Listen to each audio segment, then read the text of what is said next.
ಕೊಲ್ಹಾಪುರ, ಸಾಂಗ್ಲಿ, ಮಿರಜ್ ಹಾಗೂ ಬೆಳಗಾವಿ ಜಿಲ್ಲೆಗಳ ಗಡಿ ಭಾಗದಲ್ಲಿ ಬಹುತೇಕ ಹಳ್ಳಿಗಳು ಜೈನ ಹಾಗೂ ಲಿಂಗಾಯತ ಸಮುದಾಯಕ್ಕೆ ಸೇರಿದ್ದು, ಜೈನ ಸಂಸ್ಕೃತಿ, ವೀರಶೈವ ಮಠ ಮಂದಿರಗಳಿಗೂ ಹಾಗೂ ಕನ್ನಡ ಭಾಷೆಗೂ ಅವಿನಾಭಾವ ಸಂಬಂಧವಿದೆ. ಆದ್ದರಿಂದಲೇ ಇಂದಿಗೂ ಜೈನ ಧರ್ಮೀಯರ ಅಡುಗೆ ಮನೆ ಭಾಷೆ ಕನ್ನಡವಾಗಿದೆ. ಕರ್ನಾಟಕದಲ್ಲಿ ಕನ್ನಡ ಭಾಷೆ ಉಳಿಸಿ ಬೆಳೆಸಲು ಈ ಎರಡೂ ಸಮುದಾಯಗಳು ತಾಯಿ ಬೇರುಗಳು. ಇನ್ನು ಇದಕ್ಕೆ ಸಂಬಂಧಪಟ್ಟಂತೆ ಮಾತೃಭಾಷೆಗೆ ಇಂದಿಗೂ ಕೂಡ ಅಗ್ರಸ್ಥಾನ ನೀಡಿವೆ ಎಂದು ಹಿರಿಯ ಸಾಹಿತಿ ಪ್ರೊಫೆಸರ್ ಬಿಎಸ್ ಗವಿಮಠ್ ತಿಳಿಸಿದ್ದಾರೆ. ನಿಪ್ಪಾಣಿ ತಾಲೂಕಿನ ಗಳತಕ ಗ್ರಾಮದ ಕೆಎಲ್ಇ ಸಂಸ್ಥೆಯ ಪಂಡಿತಪ್ಪ ಆರ್ ಚಿಕ್ಕೋಡಿ ನ್ಯೂ ಸೆಕೆಂಡರಿ ಸ್ಕೂಲ್ನಲ್ಲಿ ರವಿವಾರ ನಡೆದ 50 ವರ್ಷಗಳ ಹಳೆಯ ವಿದ್ಯಾರ್ಥಿಗಳ ಗುರುವಂದನೆ ಮತ್ತು ಸ್ನೇಹ ಸಮ್ಮೇಳನ ಕಾರ್ಯಕ್ರಮದಲ್ಲಿ ಮಾತನಾಡಿದ ಅವರು,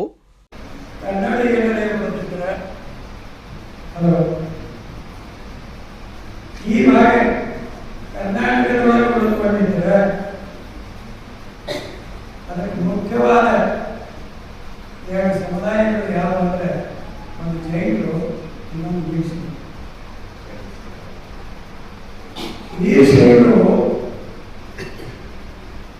ತಮ್ಮ ಬಿಡುಗುಂಡಾರಗಳಲ್ಲಿ, ಮಠಮಂದಿರಗಳಲ್ಲಿ ಅವರು ಕನ್ನಡವನ್ನು ಸಂರಕ್ಷಣೆ ಮಾಡಿದರು. ಯಾವ ನಿರ್ಮಾಣಗಳಲ್ಲಿ ಶಾಲೆ ಕಾಲೇಜುಗಳು ಇರಲಿಲ್ಲ ಅಂತ ಕಾಲದೊಳಗೆ ತಮ್ಮ ಮಠದೊಳಗೆ ಶಾಲಿ ಕಲಿಸ್ತಕ್ಕಂಥ ಕೆಲಸ ಮಾಡಿದ್ರು. ಅವಾಗವರಿಗೆ ಶಾಲಿ ಅವರು ಹೋಗ್ತಾರೆ. ಹಬ್ಬಗಳಲ್ಲಿ, ಧಾರ್ಮಿಕ ಕಾರ್ಯಕ್ರಮಗಳಲ್ಲಿ ಪುರಾಣ ಪ್ರವಚನ ಎಲ್ಲ ಕನ್ನಡದೊಳಗೆ ಮಾಡ್ತಿದ್ದರು. ಅದಕ್ಕೆ ಕನ್ನಡ ನೀತಿ. ಮತ್ತು ಜೈನರು ಅಂದಿನಿಂದ ಹಿಡ್ಕೊಂಡು ಇಂದಿನವರೆಗೂ ತಮ್ಮ ಅಡುಗೆ ಮನೆಗಳಲ್ಲಿ ಮಾತನಾಡುವ ಏಕೈಕ ಭಾಷೆ ಕನ್ನಡ. ಅದಕ್ಕೆ ಕನ್ನಡ ಸುಮ್ಮನೆ ಅಲ್ಲ. ಸಾಂಗ್ಲಿ, ಮಿರಜ್, ಕೊಲ್ಹಾಪುರ, ಚಿಕ್ಕೋಡಿ ತಾಲೂಕ, ಇಲ್ಲಿ ನೋಡಿದ್ರು ಸಮ್ಮಿಶ್ರ ಸಂಸ್ಕೃತಿ ಅಂತ ಎರಡು ಭಾಷೆಗಳು ಎಲ್ಲ ಭಾಷೆ ಕೂಡಿಸಿ ಮಾತಾಡ್ತಾರ. ನಾನು ಇಲ್ಲಿ ಬಂದೆ 68-69 ಗಳದಕಾಗಿ ಬಂದೆ, ಟೀಚರ್ ಅಂತ ಬಂದೆ. ಆವಾಗ ನನ್ನ ವಯಸ್ಸು ಬರೀ 22. ಗ್ರಾಜುಯೇಷನ್ ಆಗಿ 21 ವರ್ಷ ಆದ್ಮೇಲೆ 22ನೇ ವರ್ಷಕ್ಕೆ ಬಂದೆ. ಆವಾಗ ಬಂದ ಕೂಡಲೇ ಇಲ್ಲಿ ಕೆಲವು ಪ್ರತಿಷ್ಠಿತ ಮನೆತನಗಳು ಗಳದಕಾರೊಳಗೆ ದೇವರು ಬಸವಣ್ಣ ಗುಡ್ಡೆಯವರು, ವಿಶ್ವನಾಥ ಮಾಣೆಯವರು, ನಸ್ಲಾಪುರೆ ಬಾಹುಬಲಿಯವರು ತಂದೆ ಓಕೆ, ಇನ್ನು ಅನೇಕ ನಮ್ಮ ಬಾಬು ಸಾಹೇಬ್ ಮಂಟಪದ. ಯಾಕಂದ್ರೆ ಅವರು ಎಷ್ಟು ಪ್ರೀತಿ ಮಾಡ್ತಿದ್ರು ಶಿಕ್ಷಕರು, ಇವರೆಲ್ಲ ಪತ್ರಗಳು ತಿಳ್ಕೊಳ್ಳೋದು ಎಲ್ಲ ತಿಳ್ಕೊಳ್ಳೋದು. ಶ್ರಾವಣ ಮಾಸದಲ್ಲಿ ನಮ್ಮ ಎಲ್ಲ ಶಿಕ್ಷಕರನ್ನ ನಮ್ಮ ಮಡಿಗೆ ಪ್ರಸಾದ ಕರೀತಿದ್ದಾರೆ. ಕಾಸೆ ಸಫಾಲು, ಕಾಸೆ ಅವರು, ಕರ್ನಾಟಕದವರು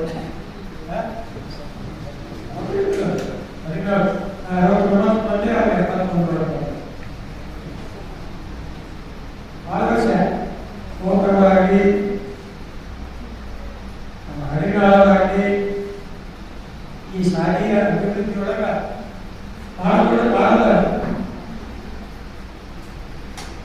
ಅದರಂತೆಯೇ ಎಲ್ಲರೂ ಈ ಗೊತ್ತಾಗೆಲ್ಲ ಶಾಲೆಯ ಅಭಿವೃದ್ಧಿಗೆ ಭಾಗವಹಿಸುತ್ತಿದ್ದಾರೆ. ಏನಿತ್ತು ಅವಾಗ ಹೇಳ್ತಿದ್ದಾರೆ ಕನ್ನಡಿ ಸರ್ ಏನಿದ್ರು ಮತ್ತು ಮಸೂರಿ ಸರ್, ಸಿದ್ದಣ್ಣ ಮಸೂರಿ ಅಂತ ಆ ಕಾಲದ ಒಬ್ಬ ಪ್ರಖ್ಯಾತ ನವ್ಯಕವಿ. 65ನೇ ಇಸ್ವಿ ಒಳಗೆ ಈ ಸಂದರ್ಭದಲ್ಲಿ ಶ್ರೀಗಳಿಗೆ ಹಾಗೂ ಗುರುಗಳಿಗೆ ಗೌರವ ಸನ್ಮಾನ ನಡೆಸಲಾಗಿದ್ದು, ಈ ಸಮಾರಂಭದಲ್ಲಿ ವಿವಿ ಹಡಗಿನಾಳ್, ಬಿಎ ಕೋತ್, ಬಿಆರ್ ಅಕ್ಕಿವಾಟೆ ಸತ್ಕಾರ ಸ್ವೀಕರಿಸಿ ಮಾತನಾಡಿದ್ದು, ತದನಂತರ ಗುರು ವೃಂದದಿಂದ ಅನಿಸಿಕೆ ಅಭಿಪ್ರಾಯ ತಿಳಿಸಿ 50 ವರ್ಷಗಳ ಹಿಂದಿನ ಸಿಹಿ ಕಹಿ ನೆನಪುಗಳನ್ನ ಮೆಲುಕು ಹಾಕಲಾಗಿದೆ. ಗುರುವಂದನೆ ಕಾರ್ಯಕ್ರಮ ಯಶಸ್ವಿಗೊಳಿಸಲು ಆರ್.ಡಿ. ಪಾಟೀಲ್, ದರಿಗೌಡ ಪಾಟೀಲ್, ಮಹಾದೇವಿ ಹಿರೇಮಠ್, ಶಿವಮೂರ್ತಿ ಬುರಗೆ ಸೇರಿದಂತೆ ಇತರರು ಕೂಡ ಭಾಗಿಯಾಗಿದ್ದರು. ಯಾಕಂದ್ರೆ ಪ್ರತಿಯೊಂದು ಶಬ್ದಕ್ಕೂ ಒಂದು ಅರ್ಥ, ಅರ್ಥಕ್ಕೂ ಒಂದು ಪರಿಣಾಮ, ಪ್ರತಿಯೊಂದು ಪರಿಣಾಮಕ್ಕೂ ಒಂದು ಫಲ ಸಿಗ್ತಿತ್ತು. ನೋಡ್ರಿ ನಾವು ಎಷ್ಟು ಉತ್ಕೃಷ್ಟವಾದಂಥ ಪದ, ಎಷ್ಟು ಒಳ್ಳೆಯದಾದಂಥ ಪದಗಳನ್ನು ಉಪಯೋಗ ಮಾಡೇವು ಜೀವನದಾಗ, ಅಷ್ಟು ಸುಖ ಸಿಗ್ತೈತಿ. ಯಾವ ಸುಖ? ಆನಂದದ ಸುಖ. ಉಳಿದ ಸಂಪತ್ತಿನ ಸುಖ ನೀವು ಮೇಲೆ ಬೇಕಾದಷ್ಟು ಗಳಿಸಿದ್ರಿ. ಆದರೆ ಜನರ ಸುಖ, ಜನರ ಒಂದು ಸಂಬಂಧ, शस्त्र की ताकत धार में होती है, वस्त्र की ताकत तार में होती है, शूरवीर की ताकत वार में होती है, आदमी की ताकत प्यार में होती है. ಒಬ್ಬರ ಒಂದು ಪರಿಚಯ, ಹಿಂದಿನ ಕಲ್ತಂಥ ಆ ಸವಿ ನೆನಪುಗಳು ನೀವು ಯಾನ್ ಭಾಳ ಚಂದ ಮಾಡಿದ್ರಿ. ಯಾಕೆ 50 ವರ್ಷ ಪೂರ್ವದ ಮಕ್ಕಳು ನೀವು SSLC ಆದವು. ಅದಕ್ಕಿಂತ ಮೊದಲು ಈಗ 7 ವರ್ಷ ನಮ್ಮ ದಂಡೆ ಇದ್ದಾವೆ. ಅಷ್ಟು ವರ್ಷದ ನಂತರ ನೀವೆಲ್ಲ ಈ ಹಿರಿಯ ಗುರುಗಳನ್ನು ನೆನೆಸಿ ಅವ್ರದ್ದು ಒಂದು ಸತ್ಕಾರ ಮಾಡಿ ನಾವು ಅವ್ರ ನುಡಿಬಂತುಗಳನ್ನು ಕೇಳಲಿಕ್ಕೆ ನೀವೇನೊಂದು ಆಸೆ ಪಟ್ಟಿದ್ದೀರಿ. ಆದ ಸಂತೋಷ ರೀತಿ ಅದನ್ನು ವ್ಯಕ್ತ ಮಾಡುವಂಥ ಶಬ್ದ ನನ್ನ ದಂಡೆ ಸಿಗೋದು. ಕ್ಷಣಂ ಚಿತ್ತಂ ಕ್ಷಣಂ ವಿತ್ತಂ ಕ್ಷಣಂ ಜೀವಿತಿ ಮಾನವ, ಯಮಸ್ಯ ಕರುಣಾ ನಾಸ್ತಿ ಧರ್ಮಸ್ಯ ತುತ್ತಾಗತಿ. ಅವಾಗ ಬಡ್ರಿ ಅಂತ ಹೇಳ್ತಾರೆ, ಬಡ್ರಿ ಹೊಣಿತಿದ್ರು ಅವ್ರು. ಹಿಂಗಾಗಿ ಅವ್ರು ಶಿಕ್ಷಕರಿಗೆ ಬಹಳ ಧೈರ್ಯ ಇತ್ತು. ಅವ್ವ ಅಪ್ಪ ನಮ್ಮ ಹುಡುಗ ಬಡದ್ರು ಚಲೋ ಹಾಕೊಂಡು ಹುಡುಗಂತಿದ್ರು. ಅವಾಗ ಈಗ ಬಡಿ ಬಡದ ಅಟ್ಟ ಅಲ್ಲ, ಮಾನ್ಯ ಹೇಳ್ತಾರೆ ಕಣ್ಣು ಕಿಶಾಂಗಿಲ್ಲ ಮಾಸ್ತರ್ಗಳು ಹುಡುಗರಿಗೆ ಕಣ್ಣು ಕಿಸಿದ್ರು ಶಿಕ್ಷೆ ಆಗೈತಿ. ಈಗ ಹ್ಯಾಂಗ್ ಮಾಡಿದ್ರೆ ಈಗ ನಾವೊಂದು ಕಲಿಸ್ಕೊಂಡು ಹುಡುಗರಾಗೈತಿರ ಅಂದ್ರು. ಇಂಥ ಕಾಯ್ದೆ ಬಂದವೆಲ್ಲ ಈಗ. ಅದಕ್ಕಾಗಿ ಇವತ್ತು ಐಕ್ಯವಾಡಿ ಸರ್ ಮಾತಾಡೋದು ನೋಡಿದ್ರೆ ಅವ್ರು ಈಗೂ ಎಷ್ಟು ದುಡಿತೋದೈತೆ. ಅವ್ರು ಮಾಯಕೆ ಬೇಡ ಅಂದ್ರು. ಈಗ ಹೆಂಗ್ ಮಾತಾಡ್ತಾರೆ 86 ವರ್ಷದಾಗ, ಅವಾಗ ಹೆಂಗ್ ಮಾತಾಡಿರ್ಬೇಕು ಅವ್ರು 20 ವರ್ಷದಾಗ. ಅಂದ್ರೆ ಅಷ್ಟು ಆಚಾರ ವಿಚಾರ ಸಂಸ್ಕಾರ ಇರ್ತಕ್ಕಂಥ ಶಿಕ್ಷಕರು ನಮ್ಮ ಸಮಾಜ ಇದ್ರು ಅಂತ ಹೇಳಿ ಇವತ್ತು ಸಂಸ್ಥೆಗಳು ಚಲೋ ಬೆಳೆದಾವ. ಕೇಂದ್ರ ಸಂಸ್ಥೆ ಇರ್ಬೋದು, ಬೇರೆ ಬೇರೆ ಸಂಸ್ಥೆ ಇರ್ತಾವ. ಇವತ್ತು ಸರ್ಕಾರಿ ಶಾಲೆ ಒಳಗೆ ಗಡಿ ಭಾಗದಲ್ಲಿ ನಮ್ಮ ಹೇಳಿದಂಗೆ ಸರ್ಕಾರಿ ಶಾಲೆ ಬಂದಾಕತ್ತೇವೆ ಇಲ್ಲಿ ಗಡಿ ಭಾಗದಾಗ. ಯಾಕಂದ್ರೆ ಶಿಕ್ಷಕರಿಲ್ಲ ಮತ್ತು ಸರಿಯಾಗಿ ಕೆಲಸ ಆಗಿಲ್ಲ. ಹೀಗಾಗಿ ಅವು ಬಂದಾಕಿತ್ತು. ಸಂಸ್ಥೆ ಇರ್ತಕ್ಕ ಶಿಕ್ಷಕರು ಕೆಲಸ ಆಗಿರ್ತಾರೋ ಅದಕ್ಕೆ ಬೆಳೆ ಆಗಿರ್ತಿದಾವ. ಅದಷ್ಟೇ ಒಳಗೆ ನಮ್ಮ ಸರ್ ಹೇಳಿದಂಗೆ ಇಲ್ಲಿ ಕನ್ನಡ ಉಳಿಲಿಕ್ಕೆ ಕಾರಣ ವೀರಶೈವ ಮಠಗಳು ಮತ್ತು ಜೈನ ಧರ್ಮದ ಒಂದು ಕೊಡುಗೆ ಭಾಳ ಅಂತಕ್ಕಂಥ ಮಾತನ್ನು ಭಾಳಷ್ಟು ಸುಂದರ ಹೇಳಿರ್ತಕ್ಕಂಥದ್ದು. ಮಠಮಾನ್ಯಗಳು ಕೂಡ ಮಠದಾಗ ಶಾಲೆ ಕಲಿಸೋದು, ಮಠದಾಗ ನಾಲ್ಕು ವಿದ್ಯಾರ್ಥಿ ಇಟ್ಕೊಂಡು ಬಡ ವಿದ್ಯಾರ್ಥಿ ಇಟ್ಕೊಂಡು ಶಾಲೆ ಕಲಿಸ್ತಕ್ಕಂಥ ಕೆಲಸ ಮಠಮಾನ್ಯ ಮಾಡಿರ್ತಕ್ಕಂಥದ್ದು. ಇವತ್ತು ಆ ಪರಂಪರೆ ಮುಂದೆ ನಾವು ಕಾಣ್ತಾ ಇದ್ದೇವೆ. ಭಾಳ ಸಂತೋಷ. ನಮ್ಮ ಹರಿನಾಳ್ ಸರ್ ಅವರು ಕೂಡ ಕೇಂದ್ರ ಸಂಸ್ಥೆ ಸ್ಮರಿಸ್ಕೊಂಡ್ರು. ಅವತ್ತು ಅವ್ರ ಸಂಸ್ಥೆ ನಮ್ಮನ್ನು ಸಂಸ್ಥೆಗಳು ತಗೊಂಡು ಅವತ್ತು ಶಿಕ್ಷಕರು ಬಂದೀವಿ. ಇವತ್ತು ನಾವು ಕೂಡ ಇಷ್ಟ ಬೆಳೀಲಿಕ್ಕೆ ಕೇಂದ್ರ ಸಂಸ್ಥೆನೇ ಕಾರಣ ಅಂತಕ್ಕಂಥ ಮಾತನ್ನು ಅವರು ಕೂಡ ಹೇಳಿದರು. ಜೊತೆಗೆ ಕೋತ್ಸರು, ಹತ್ರೋಣ ಸರ್ ಭಾಳಷ್ಟು ಸಂಸ್ಥೆಯ ಬಗ್ಗೆ, ಊರಿನ ಯುವಕರ ಬಗ್ಗೆ. ಅಂದರೆ 50 ವರ್ಷ ಆದರೂ ಕೂಡ ಶಿಕ್ಷಕರ ಮೇಲೆ ಇರ್ತಕ್ಕಂಥ ಭಯಭಕ್ತಿ ಕಡಿಮೆ ಆಗಿಲ್ಲ ನಿಮ್ಮದು. ಅದು ಭಾಳ ಇಂಪಾರ್ಟೆಂಟ್.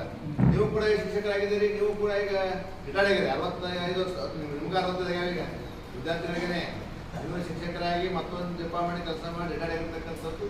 ನೀವು ಈಗ ಇಷ್ಟು ವಯಸ್ಸಾದರೂ ಕೂಡ ಕಲಿಸತಕ್ಕಂಥ ಗುರುಗಳು ಇರ್ತಕ್ಕಂಥ ಭಕ್ತಿಗಳು ಕಡಿಮೆ ಆಗಿಲ್ಲ. ಕಾರಣ ಹೇಳಿದ್ರೆ ಆ ಚಲೋ ಕಲಿಸ್ಯಾರ ಅನ್ನೋದು ಬಹಳ ಮುಖ್ಯವಾಗಿರ್ತಕ್ಕಂಥದ್ದು. ಈ ಪರಂಪರೆ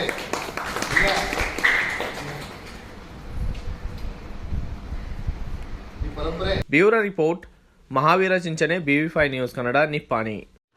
Thanks for watching. Read, discuss and debate with editor Dr. Yan Prashant Rao. Wanted reporters in print, digital and visual media for Bharat Vaibhav Daily Newspaper, BV News 5 Channel and BV Fast Web News from all the talukas of Karnataka, Goa and Maharashtra. If interested, send your resume to 9019229369.